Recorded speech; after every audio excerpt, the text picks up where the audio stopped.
Good morning everyone. ঘুম থেকে উঠেই জানলাটা খুলতে গিয়ে দেখি গাছগুলোতে এক ফোঁটাও জল নেই।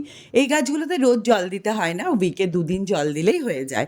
ভালো করে জল দিয়ে নিলাম, এরপর নিজের সব কাজকর্ম সেরে বেরোনোর আগে নুন হলুদ মাখিয়ে কাঁচা আমকে রোদে দিয়ে গেলাম। ভাবছি একটু আচার করব, যদি করতে পারি অবশ্যই তোমাদের সাথে শেয়ার করব। আজকে বেরিয়েই বিভ্রাট, ট্রেন যাচ্ছে, লেভেল ক্রসিং পড়ে আছে, আমি জানি না আমার ট্রেনটা চলে যাবে কিনা। কিন্তু না, ট্রেনটা জানো তো অনেকটাই লেট করেছে আর আমাকে পৌঁছেও দিয়েছে বর্ধমানে। কিন্তু আজকে অফিসে গিয়ে যেটা হলো, এত ওয়ার্ক প্রেশারের মধ্যে পড়লাম যে আজকে আমি ক্যামেরা অন করতেই পারিনি। এখন বাজে সন্ধে 6টা, বাড়ির পথে রওনা দিলাম। বাড়ি এসে পৌঁছালাম প্রায় 8:30। এবার প্রচণ্ড জোরে খিদে পেয়েছে।